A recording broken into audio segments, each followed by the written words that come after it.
Hello and welcome. You're aboard my 1978 Chris Craft Corinthian. I'm in the middle of rebuilding the starboard engine from the top up. I was hoping to have that out this weekend, but it's fighting back on me, so pushing that to next weekend. Today we're going to be talking about buying this boat when it was brand new, what that process was like. I have some original materials from Chris Craft. It's going to be very interesting to look through these and see what kind of information you got when you were looking to buy a brand new Chris Craft Corinthian in 1977. Let's get into it. Okay, so let's imagine that you, yes you, are a millionaire in the 1970s. You pick up a magazine and you see this ad. This is a Chris Craft 28 Catalina Express up top, but what's on the bottom is what we're interested in. This is a 38-foot Corinthian, exactly the same as we're on right now. Yep, it talks about the cruiser that's a family reunion, a fishing holiday, a house party, a scuba happening. It's the boat that does it all, basically. And that's the image that I got when I first saw a listing for this boat, my 1978 Chris Craft Corinthian. I had been looking at all other boats and they all seemed good at one or two things, but the Corinthian was the first that I saw that I felt like I could really live on. The inside space is so large, but the outside space, it's got a classic look, but it's also very unique. And I just love that, especially paired with the twin 454 engines that I got, but we'll get more into that later. So let's imagine that this ad has sold you on the idea of a Chris Craft Corinthian. What do? You send off for this brochure. This is an original 1977 brochure. Remember, this is a 1978 Corinthian that we're on. So there are some slight changes. You'll notice the railing only goes to right there. Mine goes all the way to the end and then drops off. You'll also notice there is no canvas top. That's not a difference of model year. I think that's just the way the boat came. So I'm really happy that mine has a canvas top, because riding around with that white fiberglass reflecting the heat into your face on a sunny day does not sound like a lot of fun. But notice how fast this boat is going. It is booking it. Look at that wake it's creating. This was 1977. The engine power options changed that year. 1977 was available with twin 330 cubic inches of displacement engines, and the 78 model that I own has twin 454s. So in theory, when I get done with these engine rebuilds, mine can go even faster than this one, in theory. All right, let's open this up. We've got really awesome printing on this gatefold. The one you've been waiting for. Yes, I completely agree, and it's worth waiting for. Look at these pictures, just zooming through the water. You get a first look at what the galley area originally looked like. Look at that brown shag carpet everywhere, even on the stairs. And even the fridge is dark brown. Very 1970s. Great day on the water. I can't wait until I'm just able to cruise like that on mine. It'll be worth all the work to get to that point, just to take friends out on the river and enjoy what the water has to offer. And you can see the clientele that Chris Craft was reaching out to in the 1970s. That pretty much tells the story right there. It says the houseboat, fish boat, dive boat, and cruiser. It's the boat that does everything, for me at least. 2-bedroom home with a view on the water, and they're not even exaggerating. It has 2 legitimate bedrooms, each with their own ensuite head.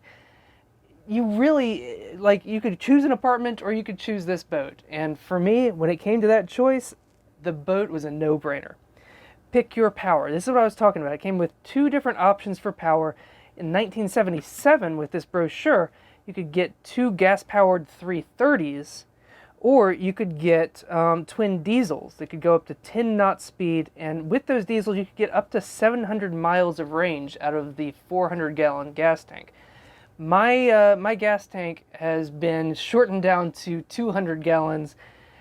An old owner did that. I have no clue why. Maybe someday I'll get those other 200 gallons back. That would be really awesome, but a really big project. So this brochure is hiding something. even more pictures on the inside here. How awesome is this spread? Just the way it cuts through the water. That's a modified V hull that it can get really good hull efficiency at lower speeds, but when it needs to, it'll cut through the water and get up on a plane like that. These are the original heads. To the left, you have the captain's cabin, the aft cabin head, with the full shower there, and in the middle is the forward cabin head with those orange panels hiding the cabinets there. And it's a wet head. You can see that shower there. I thought it might be designed to be a wet head, but that's just so crazy because those cabinets are not waterproof in any way, so anything that you put in there is going to get wet when you use that shower. Here you have a really small picture of the cabin with, or the salon rather, with the couch fully extended. Maybe I'll do something like that when I redesign the couch, is have an extending futon, just another place for people to sleep. And here's the salon with the couch retracted. So much brown shag carpet, even the fridge is brown. It's just everything. And here is the aft cabin. This is so interesting. Imagine seeing a picture of your bedroom 40 years ago. That's what this is like for me, because I sleep in this bed every single night. And it's so weird to see like an alternate reality of this boat 40 years ago when it was brand new. And this is the forward cabin taken with a very wide angle lens, so it looks a lot bigger than it is. This is mostly unchanged. Even that weird white carpet type material, it's very fluffy, so it's gotten gross over the years. A lot of this just needs to change, but it's interesting to see that not much has changed in the last 40 years. And fold it up, look at the back. This is what they were talking about with it being a scuba happening. To me, this doesn't seem like the ideal scuba boat, but I guess it works, and the more it can do, in theory, the better it could be. So if they're trying to reach the scuba audience, this is their way to do it, I guess. So, and this brochure came from Shark River Marine in New Jersey. This particular brochure is not connected with this actual boat. So this boat, I don't believe, was purchased in New Jersey. But who knows? It could be from that area. It would be interesting to see if Shark River Marine is still around and doing business. So imagine you've been sold by the ad. Now you know you've got to take out a loan to buy this boat. What do? You get the order form. I don't actually know how much this boat cost when it was brand new, but this option and order form gives us a little bit of a glimpse into how expensive some of this stuff was, and kind of gives us an idea of how expensive the boat could be. This inside diagram is really interesting. Those are both twin-size beds in the back, which is interesting because right now that's a queen-size bed, and I think it always has been on my model. Maybe that's a difference between the 77 and the 78 versions. Here are all the options. This is a 4K video, so if you need to, you can pause and take a closer look at these. Most interesting to me is the generator there, $3,800 in 1977 money. And going on the back, we have some more options. Again, pause this if you need to take a closer look. But that $6,290 air conditioning reverse cycle system, that's a heat pump, just like what I just bought for $2,000 recently. But that, again, 1977 money is insanely expensive. This boat was a millionaire's toy back in the day. And it's the luxury aspect of it still kind of holds up today, because it's hard to find this kind of boat with this kind of amenities at this length and size.